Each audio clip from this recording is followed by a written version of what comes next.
Hello friends, എല്ലാവർക്കും good morning. അപ്പോൾ ഇന്നത്തെ ഒരു സൂപ്പർ ഹിറ്റ് വിശേഷത്തിലേക്ക് എല്ലാവർക്കും സ്വാഗതം. അങ്ങനെ നമ്മുടെ അപ്പുവും അതേപോലെ തന്നെ ദേവൂട്ടിയും കൂടി ആ വീട് വിട്ട് ഇറങ്ങാനായിട്ട് ശ്രമിക്കുകയാണ്. ആ സമയത്ത് അഞ്ചു വന്നിട്ട് എന്താ അപ്പു, നീ ഇത് എങ്ങോട്ട് പോവുകയാണ്? ഞാൻ എൻ്റെ വീട്ടിലേക്ക് പോകുന്നു. ഏത്, അമരാവതിയിലേക്കോ? അമരാവതി അല്ലാതെ വേറെ എനിക്ക് വീടൊന്നുമില്ലല്ലോ. അപ്പു, നീ എന്തൊക്കെയാ അപ്പു പറയുന്നത്? ഹരിയേട്ടൻ ഇത് അറിഞ്ഞു കഴിഞ്ഞിട്ടുണ്ടെങ്കിൽ സമ്മതിക്കുമെന്നാണോ നിനക്ക് തോന്നുന്നത് എന്ന് ചോദിച്ചു കഴിഞ്ഞപ്പോഴേക്കും ഹരിയുടെ സമ്മതം ആർക്ക് വേണം? ഹരിയോടുള്ള വിശ്വാസം എനിക്ക് നഷ്ടപ്പെട്ടിരിക്കുകയാണ്. അതുകൊണ്ട് ഹരിക്ക് വേണമെങ്കിൽ അങ്ങോട്ട് വരാം, അല്ലെങ്കിൽ വരണ്ട എന്നേ. അപ്പു, നീ ഇങ്ങനെ പിച്ചുമ്പയും പറയാനായിട്ട് നിൽക്കരുത്. അപ്പു, നീയും ഹരിയേട്ടനും ഒരു ഉറച്ച തീരുമാനം എടുത്തതല്ലേ, ഇനി മേലാൽ ആ വീട്ടിലേക്ക് കാല് കുത്തില്ല എന്നുള്ളൊരു ഉറച്ച തീരുമാനം. എന്നിട്ട് ഇപ്പം അത് മാറ്റുകയാണോ എന്ന് ചോദിച്ചു കഴിഞ്ഞപ്പോഴേക്കും ഞാൻ എൻ്റെ വാക്ക് പാലിച്ചാനായിരുന്നു. പക്ഷേ ഇനി അത് സാധിക്കില്ല. ഇനിയും ആ വാശിയും വെച്ച് ഞാൻ ഇരുന്ന് കഴിഞ്ഞിട്ടുണ്ടെങ്കിൽ എൻ്റെ മകളെ എനിക്ക് നഷ്ടമാകും. എൻ്റെ മകളെ എന്നിൽ നിന്ന് അകറ്റാനായിട്ട് ശ്രമിക്കുകയാണ്. എനിക്കിവിടെ നിന്ന് പോയേ മതിയാവുള്ളൂ. അപ്പോൾ നീ ദേവിയേച്ചിനെ കുറിച്ചാണോ പറയുന്നത്? ദേവിയേച്ചി നിന്റെ മകളെ തട്ടിയെടുക്കുമെന്നാണോ നീ മനസ്സിൽ വിചാരിച്ചിരിക്കുന്നത്? അമ്മയെന്നുള്ള സ്ഥാനം തട്ടിയെടുക്കുമെന്നാണോ? ദേ അഞ്ജു, നിനക്കങ്ങനെയൊക്കെ പറയാം, പക്ഷേ നിനക്കൊരു കുഞ്ഞ് ജനിക്കൂലേ? ആ കുഞ്ഞിനെ കൊണ്ട് ഒരിക്കലും ദേവിയെടുത്ത് അമ്മയെന്ന് വിളിപ്പിക്കരുത്. അങ്ങനെ അമ്മയെന്ന് വിളിച്ചു കഴിഞ്ഞാൽ നിനക്ക് നിന്റെ കുഞ്ഞിനെ നഷ്ടമാകും. അവര് ഉള്ള സ്നേഹം മുഴുവനും കൊടുത്ത് നമ്മളിൽ നിന്ന് നമ്മുടെ മക്കളെ അകറ്റും. അതാണ് അവരുടെ മനസ്സിലിരിപ്പ്. ഒരു ഭ്രാന്തിയെ പോലെ അപ്പു ഇങ്ങനെ പറയുകയാണ്. അപ്പം ഇത് കേട്ടുകഴിഞ്ഞപ്പോഴേക്കും അഞ്ചു ആണെങ്കിൽ, അതെ അപ്പു, നിനക്ക് സമനില തെറ്റിയിരിക്കുകയാണ്. നീ പിച്ചുമ്പേയോ കിടന്ന് പറയുന്നത്, നീ എന്തൊക്കെയാ സംസാരിക്കുന്നത് എന്ന് ചോദിക്കുകയാണ്. അതെ, എനിക്ക് ഭ്രാന്താണ്, ഞാൻ പിച്ചുമ്പേയി തന്നെയാണ് പറയുന്നത്. പക്ഷേ അനുഭവത്തിൽ വരുമ്പോൾ നിനക്ക് മനസ്സിലാവും. ഞാൻ ഏതായാലും എൻ്റെ മോളെയും കൊണ്ട് ഇവിടുന്ന് പോവുകയാണ്. അപ്പം ഇത് കേട്ട് നമ്മുടെ ദേവൂട്ടിയാണെങ്കിൽ, ദേ എന്നെ ഇവിടെ നിന്ന് കൊണ്ടുപോകല്ലെന്ന് പറ എന്നേ എന്നൊക്കെ ഇങ്ങനെ കൊച്ചിവിടുന്ന് കരയുന്നുണ്ട്. പക്ഷേ അതൊന്നും ഈ അപ്പു കേൾക്കുന്നില്ല. അപ്പു ആണെങ്കിൽ ഇങ്ങോട്ട് വാടി എന്നും പറഞ്ഞ് വലിച്ചടച്ചുകൊണ്ട് നേരെ കുഞ്ഞിനെയും കൊണ്ട് പുറത്തേക്ക് ഇറങ്ങി പോവുകയാണ്. അപ്പുവിൻ്റെ പിന്നാലെ ഓടുകയാണ് അഞ്ജു. അപ്പു, നീ അവിടെ നിന്നേ, ഞാൻ പറയുന്നൊന്ന് കേക്ക്. വേണ്ട അഞ്ജു, നീ ഒന്നും പറയേണ്ട ആവശ്യമില്ല. അങ്ങനെ പുറത്തിറങ്ങുന്നിട്ട് ദേ ഏതായാലും ഹരിയേട്ടൻ അറിഞ്ഞു കഴിഞ്ഞാൽ ആകെ പ്രശ്നമാവൂലേ. ഹരിയേട്ടൻ വരട്ടെ, അതിനുശേഷം നമുക്ക് തീരുമാനിക്കാം. എന്ത് തീരുമാനിക്കാനായിട്ട്? ഞാൻ എടുത്ത തീരുമാനത്തിൽ നിന്ന് ഞാൻ പിന്നോട്ട് പോകില്ല, അത് ഉറപ്പുള്ള കാര്യമാണ്. അപ്പം നമ്മുടെ അഞ്ജുവിൻ്റെ കൈ വെടിയിപ്പിക്കുകയാണ്. ദേ നീ വിട് അഞ്ജു, എനിക്ക് പോകണം, എനിക്ക് പോയേ മതിയാവുള്ളൂ. ഞാൻ എൻ്റെ ഡാഡിയോടും അമ്മയോടും എല്ലാ തെറ്റുകൾക്കും മാപ്പ് പറഞ്ഞിട്ട് അങ്ങോട്ട് കയറി ചെല്ലാൻ പോവുകയാണ്. എൻ്റെ മകൾക്കുള്ള ജീവിതം ഇനി അവിടെയാണ്. അവൾക്ക് അവിടെ നിന്ന് സ്നേഹം കിട്ടണം. എന്നെക്കൊണ്ട് ഒറ്റക്ക് അവൾക്കുള്ള കാര്യങ്ങളൊന്നും ചെയ്തു കൊടുക്കാനായിട്ട് പറ്റില്ല. അതുകൊണ്ട് മമ്മയുടെയും ഡാഡിയുടെയും സഹായം കൂടിയേ മതിയാവുള്ളൂ. അതിനു വേണ്ടി തന്നെയാണ് ഞാൻ അങ്ങോട്ട് പോകാനായിട്ട് പോകുന്നതെന്നും പറഞ്ഞ് അപ്പു കിടന്ന് ഭയങ്കര ബഹളമാണ്. അപ്പോൾ ദേ വരുന്നു ഹരി. എന്താ ഇവിടെ പ്രശ്നം എന്ന് ഹരി ചോദിക്കുകയാണ്. അപ്പോൾ ദേവൂട്ടി ഓടി ചെന്ന്, ഡാഡി എന്നെ ഇവിടെ നിന്ന് കൊണ്ടുപോകലെന്ന് പറ ഡാഡി. മമ്മിയുടെ വീട്ടിലേക്ക് എന്നെ കൊണ്ടുപോവുകയാണെന്ന്. എനിക്ക് എങ്ങോട്ടും പോകണ്ട, എൻ്റെ വീട് ഇതല്ലേ, എനിക്ക് ഇവിടെ നിന്നാൽ മതി എന്ന് ദേവൂട്ടി പറയുകയാണ്. മോളുവാ എന്നും പറഞ്ഞ് ഹരി നേരെ അങ്ങോട്ട് ചെല്ലുകയാണ്. എന്താ അപ്പോ, എന്താ കാര്യം? നീ ഇതെങ്ങോട്ടാ പോകുന്നത്? ഞാൻ എൻ്റെ വീട്ടിലേക്ക് പോകുന്നു. ഹരി, നിന്റെ വീട്ടിലേക്ക് പോകുന്നെന്നോ? എന്തിന്? അതിൻ്റെ ആവശ്യമൊന്നുമില്ല. നീ വീട്ടിലേക്ക് പോകുന്നത് എന്തിനാണ് അപ്പു എന്ന് ചോദിക്കുകയാണ്. എനിക്ക് എൻ്റെ വീട്ടിലേക്കോട്ട് പോകണം. ഇവിടെ നിന്നാൽ ഇനി ശരിയാവില്ല. അതെന്താ, ഇവിടെ എന്തെങ്കിലും പ്രശ്നം ഉണ്ടായോ? എന്താ ഹരി ഒന്നും അറിയാത്തതുപോലെ നിൽക്കുന്നത് എന്ന് ചോദിക്കുകയാണ്. പക്ഷേ ദേവൂട്ടിക്ക് ഇവിടുന്ന് പോകാൻ തീരെ താല്പര്യമില്ലല്ലോ. അപ്പോഴേക്കും നമ്മുടെ ദേവൂട്ടിയാണെങ്കിൽ, അതെ, എനിക്ക് ഇവിടെ നിന്ന് വരാൻ യാതൊരു താല്പര്യമില്ല.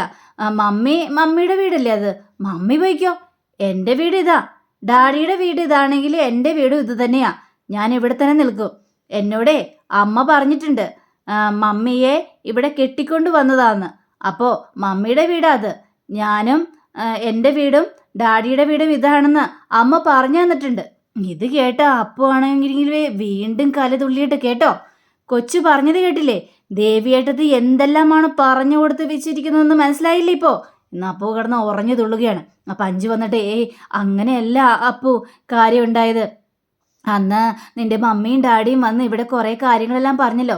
അപ്പോൾ ആരാണ് എന്താണെന്നൊക്കെ ദേവൂട്ടി ചോദിച്ചു കഴിഞ്ഞപ്പോഴേക്കും നിന്റെ മമ്മിയാണ്, ഡാഡിയാണ്, നിന്റെ മമ്മിയുടെ വീട്, നിന്റെ വീട് അവിടെയാണ് എന്നൊക്കെ പറഞ്ഞ് കൊച്ചിനെ പറഞ്ഞ് മനസ്സിലാക്കിയുള്ളൂ. ഓഹോ, അങ്ങനെ. പക്ഷെ കൊച്ചിൻ്റെ നാവിൽ നിന്ന് വന്നത് കേട്ടായിരുന്നോ? ഇത് എന്നെ ഇങ്ങോട്ട് കെട്ടിക്കൊണ്ട് വന്നതാണ്, ദേവൂട്ടിയുടെയും ഹരിയുടെയും വീടാണിതെന്ന്. അപ്പോൾ അവർ പറഞ്ഞതിൻ്റെ അർത്ഥം എന്താണ്? എന്തെല്ലാമാണ് കൊച്ചിനെ പറഞ്ഞ് ധരിപ്പിച്ച് വെച്ചിരിക്കുന്നതെന്ന് മനസ്സിലായില്ലേ? ഞാൻ എൻ്റെ കൊച്ചിനെയും കൊണ്ട് പോകും, ഇനി ഇവിടെ നിന്നിട്ട് യാതൊരു കാര്യമില്ല എന്ന് പറയുകയാണ്. അപ്പോഴേക്കും ഹരിക്ക് കലി വന്നിട്ട്, അപ്പോ നീ വേണമെങ്കിൽ പോയിക്കോ, പക്ഷേ ഞാൻ അങ്ങോട്ട് വരുമെന്ന് പ്രതീക്ഷിക്കണ്ട. അതിന് ഹരിയെ ആര് അങ്ങോട്ട് ക്ഷണിച്ചു? ഹരി വരണ്ട, എനിക്ക് ഹരി വരണമെന്ന് യാതൊരു താല്പര്യമില്ല. പഞ്ചു ആണെങ്കിൽ, അപ്പോൾ നീ എന്തൊക്കെയാണ് അപ്പോൾ ഈ പറയുന്നത്? നീ ഇങ്ങനെയൊക്കെ സംസാരിക്കല്ലേ?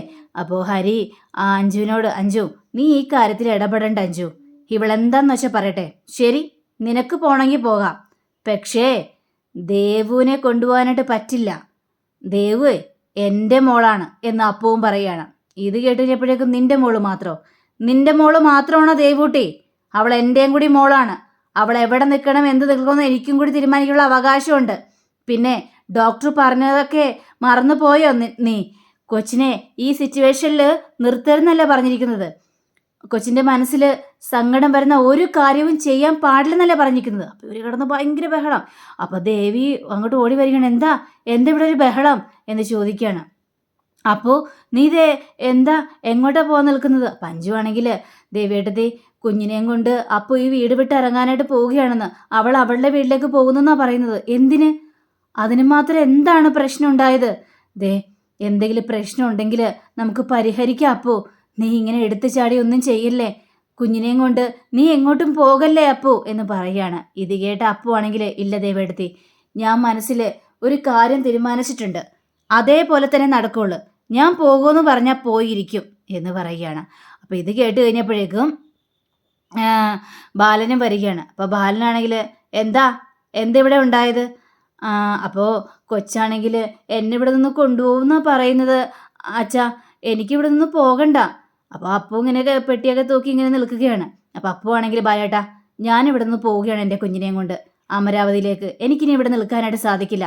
ഇത് കേട്ടത് ബാലന് കാര്യം എന്താണെന്ന് മനസ്സിലായി. അപ്പോൾ ബാലന് ദേഷ്യം വരികയാണ്. അപ്പോൾ ബാലനാണെങ്കിൽ, അപ്പോ നീ എന്തുകൊണ്ടാണ് ഇവിടെ നിന്ന് പോകാനായിട്ട് പെട്ടിയെടുത്ത് നിൽക്കുന്നതെന്ന് എനിക്ക് മനസ്സിലായി.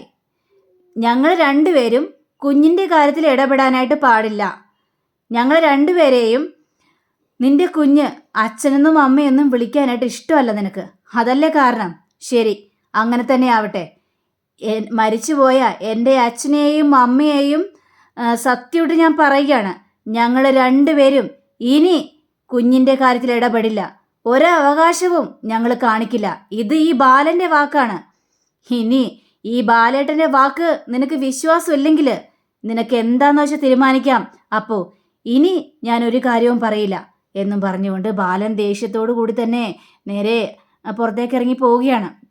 ദേവിക്ക് അതൊട്ടും സഹിക്കാനായിട്ട് പറ്റില്ല. അപ്പോൾ ദേവൂട്ടിയാണെങ്കിൽ ഭയങ്കര കരച്ചിലാണ്, അമ്മയെന്നൊക്കെ വിളിച്ചുകൊണ്ട് ഭയങ്കര കരച്ചിലാണ്. അപ്പോൾ അഞ്ജുവും കയറി പോവുകയാണ്. അപ്പൂന് ആ ബാലൻ്റെ ആ ഒരു വാക്ക് കേട്ട് കഴിഞ്ഞപ്പോഴേക്കും ഭയങ്കരമായിട്ട് ഷോക്കായി. അപ്പൂൻ്റെ കയ്യിൽ നിന്ന് ആ പെട്ടിയെടുത്ത് നേരെ താഴത്തേക്ക് ഇടുകയാണ്. അപ്പോൾ ഹരിയാണെങ്കിൽ, ഇവരൊക്കെ എന്തൊക്കെ പറഞ്ഞിട്ട് യാതൊരു കാര്യമില്ലല്ലോ എന്നൊക്കെ മനസ്സിലായി. അപ്പോൾ വല്ലാത്തൊരവസ്ഥയിൽ തന്നെ നിൽക്കുകയാണ്. കുഞ്ഞിനെയും കൊണ്ട് ഹരി നേരെ അകത്തേക്കും കയറി പോവുകയാണ്. അങ്ങനെ അന്ന് രാത്രിയായി കഴിഞ്ഞപ്പോഴേക്കും ബാലന് പഴയ പല കാര്യങ്ങളും ഓർമ്മ വരികയാണ്. താൻ കാരണമാണല്ലോ ദേവിക്ക് ഇതൊക്കെ അനുഭവിക്കേണ്ടി വന്നത്. അന്ന് ബാലൻ്റെയും ദേവിയുടെയും ആദ്യരാത്രി സമയത്ത് ബാലൻ ദേവിയോട് പറയുകയുണ്ടായി, ദേവി എൻ്റെ അനിയന്മാരെ നോക്കണമെങ്കിൽ നമുക്കിടയിലൊരു കുഞ്ഞുണ്ടാകാൻ പാടില്ല. അങ്ങനെ കുഞ്ഞുണ്ടായാൽ ദേവി ആ ശ്രദ്ധ മുഴുവനും നമ്മുടെ കുഞ്ഞിലേക്കായി പോവും. പിന്നെ എൻ്റെ അനിയന്മാർ ഒറ്റപ്പെട്ടു പോകും. അതുകൊണ്ട് അവരൊരു കരക്ക് എത്തണ വരെ നമ്മുടെ ഇടയിലൊരു കുഞ്ഞു വേണ്ട എന്ന് ബാലൻ പറയുകയാണ് ദേവിയോട്. തനിക്കിതിന് സമ്മതമാണോ എന്ന് ചോദിക്കുകയാണ്. അങ്ങനെ ദേവി ഒരു നിമിഷം ആലോചിച്ചതിന് ശേഷം നേരെ ബാലൻ്റെ അടുത്തേക്ക് ചെന്നിട്ട് എല്ലാത്തിനും സമ്മതമാണ് തനിക്ക് എന്ന് പറഞ്ഞ കാര്യങ്ങൾ മുഴുവനും ബാലൻ കണ്ണീരോടുകൂടി തന്നെ ആലോചിക്കുകയാണ്. അതെല്ലാം ആലോചിച്ച് കഴിഞ്ഞപ്പോഴേക്കും ബാലൻ സഹിക്കാനായിട്ട് പറ്റുന്നില്ല. ഒരു കുഞ്ഞില്ലാത്തത് കൊണ്ടാണല്ലോ ഇപ്പോൾ ദേവി ഇതെല്ലാം കിടന്ന് അനുഭവിക്കുന്നത്. പക്ഷെ ദേവിയാണെങ്കിൽ കട്ടിലിൽ കയറി കിടന്നിട്ട് അപ്പു പറഞ്ഞ കാര്യത്തെക്കുറിച്ച് ആലോചിക്കുകയാണ്. ദേവിയേട്ടത്തി ദേവിയേട്ടത്തിക്ക് ഇതെല്ലാം മനസ്സിലാകണമെങ്കിൽ, ആ വേദന ഒരു മനസ്സിലാകണമെങ്കിൽ 10 മാസം കുഞ്ഞിനെ നൊന്ത് പ്രസവിക്കണം. അങ്ങനെ ദേവിയേട്ടത്തി ചെയ്തിരുന്നെങ്കിൽ ദേവിയേട്ടത്തിക്ക് എൻ്റെ വേദന മനസ്സിലായേനായിരുന്നു. ദയവ് ചെയ്ത് എൻ്റെ മോളുടെ കാര്യത്തിൽ കൂടുതൽ ഇടപെടാനായിട്ട് നിൽക്കരുത്. എൻ്റെ മോളെ എന്നിൽ നിന്ന് അകറ്റരുത് ദേവിയെടുത്തി എന്ന് പറഞ്ഞ കാര്യങ്ങൾ മുഴുവനും ദേവി ആലോചിച്ച് ദേവിയും കരയുകയാണ്. കുറച്ച് കഴിഞ്ഞപ്പോഴേക്കും ദേവിക്ക് എന്തൊരു പന്തികേട് തോന്നിയാണ്. അപ്പോൾ പെട്ടെന്ന് നോക്കിക്കഴിഞ്ഞപ്പോഴേക്കും ബാലൻ തൻ്റെ കാൽക്കൽ വീണ് ഭയങ്കരമായിട്ടും കരയുകയാണ്. അപ്പോൾ കരയുന്നത് കഴിഞ്ഞപ്പോഴേക്കും ബാലേട്ടാ ഇതെന്താ ബാലേട്ട ഈ കാണിക്കുന്നത്, എന്താ ബാലേട്ട എന്നൊക്കെ ചോദിച്ചപ്പോഴേക്കും ദേവി ഞാൻ പാപിയാണ്, മഹാപാപിയാണ്. തന്നിലെ ആ അമ്മയെന്നുള്ളൊരിത് ഞാനാണ് കളഞ്ഞത്. തനിക്ക് അമ്മയാകാനുള്ള അവകാശം ഞാനാണ് നിഷേധിച്ചത്. അപ്പോൾ ഞാൻ പാപിയാണ്, ഞാനങ്ങനെ ചെയ്യാൻ പാടില്ലായിരുന്നു. എൻ്റെ അനിയന്മാർക്ക് വേണ്ടി ഞാൻ ഒരുപാട് സ്വാർത്ഥനായി. പക്ഷേ ഇതെല്ലാം ഞാൻ ചെയ്തത് ഇപ്പോൾ ഏറ്റവും വലിയ തെറ്റാണെന്ന് എനിക്ക് മനസ്സിലായി ദേവി എന്നും പറഞ്ഞുകൊണ്ട് ദേവിയുടെ മുന്നിൽ ഇങ്ങനെ ഭയങ്കരമായിട്ടും കരയാണ്. ബാലേട്ട ഇങ്ങനെയൊന്നും കരയല്ലേ. അപ്പോൾ ബാലനാണെങ്കിൽ ദേവിയുടെ മുന്നിൽ കൈകൂപ്പി പിടിച്ചുകൊണ്ടിരിക്കുകയാണ്. ബാലേട്ട ഇങ്ങനെയൊന്നും ചെയ്യല്ലേ ബാലേട്ട, ബാലേട്ടനാണ് എൻ്റെ ശക്തിയും ബലവും ഒക്കെ. ബാലേട്ടൻ എൻ്റെ കൂടെ എപ്പോഴും ഉണ്ടായിരിക്കണം. അതാണ് ഞാൻ ഏറ്റവും കൂടുതൽ ആഗ്രഹിക്കുന്നത് ബാലേട്ട. ബാലേട്ടനും കൂടി ഇങ്ങനെ തളർന്നു പോയി കഴിഞ്ഞാൽ ഈ ദേവിയും തളർന്നു പോകും. ബാലേട്ട ഇങ്ങനെ കരയില്ലേ ബാലേട്ട എന്നിങ്ങനെ പറയുകയാണ്. അപ്പോഴേക്കും ബാലനാണെങ്കിൽ ദേവി ഞാനൊരു തീരുമാനം എടുത്തിട്ടുണ്ട്. നാളെ താൻ എൻ്റെ കൂടെ വരണം. ഒരു സ്ഥലം വരെ നമുക്ക് പോകണം. ഇനിയും പോകാതിരുന്ന് കഴിഞ്ഞിട്ടുണ്ടെങ്കിൽ ശരിയാവില്ല അത്. അതുകൊണ്ട് നമുക്ക് പോയേ മതിയാവുള്ളൂ എന്നും പറയുകയാണ്. അങ്ങനെ ദേവിയും ബാലനും അവിടെ വാക്ക് കൊടുക്കുകയാണ്. ശരി നാളെ ഏതായാലും പോകാമെന്നൊക്കെ പറഞ്ഞുകൊണ്ട് പിന്നീട് കാണിക്കുന്നത് അഞ്ജു ശിവനോട് കാര്യങ്ങളെല്ലാം സംസാരിക്കുകയാണ്. അപ്പോൾ ഇതെല്ലാം കേട്ട് കഴിഞ്ഞപ്പോഴേക്കും ശിവനത് വിശ്വസിക്കാൻ പറ്റില്ല. നീ പറഞ്ഞ സത്യമാണോ? അപ്പോഴത്തെ അങ്ങനെയൊക്കെ പറഞ്ഞോ? അപ്പോ അങ്ങനെയൊക്കെ പറഞ്ഞു. പിന്നെ അതുമാത്രമല്ല, ബാലേട്ടൻ അവിടെ ഉറച്ച തീരുമാനമെടുത്ത് അമ്മയെയും അച്ഛനെയും പിടിച്ച് സത്യമിട്ട് ഇനി കുഞ്ഞിൻ്റെ കാര്യത്തിൽ ഇടപെടില്ല എന്നാണ് പറഞ്ഞിരിക്കുന്നത്. എന്തൊക്കെയാണ് ഇവിടെ സംഭവിച്ചത്? എന്നിട്ട് ഹരിയേട്ടനൊന്നും മിണ്ടാതിരുന്നെന്നാണോ പറയുന്നത്? ഹരിയേട്ടൻ എന്ത് പറയാനാണ് ശിവേട്ട? ഹരിയേട്ടൻ എന്തെങ്കിലും പറയാനായിട്ട് പറ്റുമോ? അപ്പുവിൻ്റെ ഓരോരോ വാശികളല്ലേ. പാവം ബാലേട്ടൻ ആകെ സങ്കടപ്പെട്ടൊരവസ്ഥയായിരുന്നു. കരഞ്ഞുകൊണ്ടാ ദേവിയെടുത്തി അകത്തേക്ക് കയറി പോയതെന്നും പറയുകയാണ്. അപ്പോൾ നമ്മുടെ ശിവനാണെങ്കിൽ ഭയങ്കരമായിട്ടും കരച്ചിൽ വരികയാണ്. ദേവിയേട്ടത്തി ഈ കുടുംബത്തിലേക്ക് ആദ്യം കയറി വന്നപ്പോൾ ഞങ്ങളുടെ അമ്മയ്ക്കും ഇതേപോലെ ഒന്നും ഉണ്ടായിരുന്നു. ബാലേട്ടനെ എന്തുകൊണ്ടോ പിടിച്ചടക്കി വെക്കുമെന്ന്. പക്ഷെ ദേവിയേട്ടത്തി അങ്ങനെയായിരുന്നില്ല. ഞങ്ങൾക്ക് ദേവിയേട്ടത്തിയെ പേടി തന്നെയായിരുന്നു. ദേവിയേട്ടത്തി വരാൻ നേരത്ത് ഞങ്ങൾ എല്ലാവരും ഓടി ഒളിക്കുമായിരുന്നു പേടിച്ചിട്ട്. എൻ്റെ അറിവിൽ അന്ന് കണ്ണൻ 2ാം ക്ലാസ്സിലാണ്. കുരുത്തക്കേടൊക്കെ കാണിക്കാൻ നേരത്ത് ദേവിയേട്ടത്തി വടിയൊക്കെ എടുത്ത് പേടിപ്പിക്കും. നല്ല അടി വെച്ച് തരുമെന്നും പറഞ്ഞുകൊണ്ട്. പക്ഷേ ദേവിയേട്ടത്തി ഇതുവരെ ഒന്ന് നുള്ളി നോവിച്ചിട്ട് പോലുമില്ല. സ്വന്തം മക്കളെ പോലെയാണ് ഞങ്ങളെ 3 പേരെ നോക്കിയത്. ഞങ്ങൾക്കും ദേവിയേട്ടത്തി അമ്മ തന്നെയായിരുന്നു. കണ്ണനാണ് ഏട്ടത്തിയമ്മേ എന്ന് വിളിക്കാനായിട്ട് തുടങ്ങിയത്. അപ്പോൾ ഏട്ടത്തിക്ക് എത്രമാത്രം സന്തോഷം എന്നറിയാമോ? അവരുടെ ജീവിതം ഞങ്ങൾക്ക് വേണ്ടിയാണ് മാറ്റിവെച്ചത്. ആ ദേവേട്ടത്തിയാണ് ഇപ്പോൾ കൂടുതൽ സങ്കടപ്പെടുന്നത്. അങ്ങനെ നമ്മുടെ ശിവൻ പണ്ട് നടന്ന കാര്യങ്ങളെല്ലാം ഇങ്ങനെ ആലോചിക്കുകയാണ്. അവർ 3 പേരും കൂടി പുഴയ്ക്ക് എന്ന് കുളിച്ചു വരുമ്പോൾ തലയെ നനഞ്ഞുകൊണ്ട് അയ്യോ ദേവേട്ടത്തി ഇനി നമ്മളിങ്ങനെ തല തോർത്താതിരുന്ന വഴക്ക് പറയില്ലേ. ഓടാൻ പോകുന്ന സമയത്ത് ദേവേട്ടത്തി 3 പേരും അവിടെ നിന്നേ. അങ്ങനെ 3 പേരെയും പിടിച്ചു നിർത്തിയിട്ട് തലയെല്ലാം തോർത്തി കൊടുക്കുന്ന ആ രംഗങ്ങൾ മുഴുവനും ശിവനെ ആലോചിക്കണം. അപ്പം ശിവൻ്റെ കണ്ണൊക്കെ നിറയുകയാണ്. അപ്പം അഞ്ജുകൾ എന്താ ശിവേട്ടൻ കരയുകയാണ്. സങ്കടം എങ്ങനെ വരാതിരിക്കും? ഇങ്ങനൊരു അവസ്ഥ ഉണ്ടായെന്ന് അറിഞ്ഞു കഴിഞ്ഞപ്പോഴേക്കും അതും ബാലേട്ടൻ അപ്പുവിൻ്റെ മുന്നിൽ കൈകൂപ്പി നിന്നൊരവസ്ഥ അറിഞ്ഞു കഴിഞ്ഞപ്പോഴേക്കും എനിക്ക് സഹിക്കാനായിട്ട് പറ്റുന്നില്ല. അപ്പോൾ നമ്മുടെ അഞ്ജു ആണെങ്കിൽ ഏതായാലും ശിവേട്ടാ ഇനി നമുക്കൊരു കുഞ്ഞുണ്ടാവട്ടെ.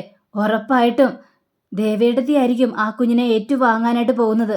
നിങ്ങൾക്ക് കിട്ടിയ പോലത്തെ സ്നേഹം ദേവേട്ടത്തിൽ നിന്നും ബാലേട്ടനിൽ നിന്നും നമ്മുടെ കുഞ്ഞിന് ലഭിക്കണം. അതറിഞ്ഞ് ആ കുഞ്ഞ് ജീവിച്ചാൽ മതി. ഇത് എൻ്റെ വാക്കാണ്, അഞ്ജുവിൻ്റെ വാക്കാണെന്ന് പറഞ്ഞുകൊണ്ട് അഞ്ജുവും ശിവനും വാക്ക് കൊടുക്കുകയാണ്. പിന്നീട് കാണിക്കുന്നത് പിറ്റേ ദിവസം രാവിലെ കഴിഞ്ഞപ്പോഴേക്കും ദേവിയും അതേപോലെ തന്നെ ബാലനും കൂടി വക്കീൽ ഓഫീസിലേക്ക് ചെല്ലുകയാണ്. അവർക്ക് ചായയും കൊടുക്കുകയാണ്. അപ്പോൾ ഏതായാലും ദേവി ഉണ്ടാക്കണ പോലത്തെ അത്രയും വലിയ ചായയൊന്നും അല്ല. പിന്നെ വക്കീൽ ഓഫീസിലേക്കാണെന്ന് പറഞ്ഞു കഴിയുമ്പോഴേക്കും നല്ല പൊടിയൊക്കെ ഇട്ട് നല്ലൊരു അടിപൊളി ചായയൊക്കെ കൊണ്ടുവരും. പക്ഷേ ദേവിയുടെ ഉണ്ടാക്കുന്ന കൈപ്പുണ്യൊന്നും ഇല്ല കേട്ടോ. പിന്നെ നിങ്ങളുടെ അമ്മയില്ലേ, അമ്മ എന്നോട് വിൽപ്പത്രമൊക്കെ എഴുതാൻ പറഞ്ഞു കഴിഞ്ഞപ്പോഴേക്കും അതിൽ ഞാൻ അങ്ങനെ എഴുതിയെന്ന് മാത്രമേ ഉള്ളൂ എന്നിങ്ങനെ പറയുകയാണ്. അപ്പോൾ ദേവി ഇതെല്ലാം കേട്ട് അന്തിച്ചിങ്ങനെ നിൽക്കുകയാണ്. അപ്പം അങ്ങനെയും കാണിച്ചുകൊണ്ടാണ് നമ്മുടെ ഇന്നത്തെ റിവ്യൂടെ അവസാനിച്ചിരിക്കുന്നത്.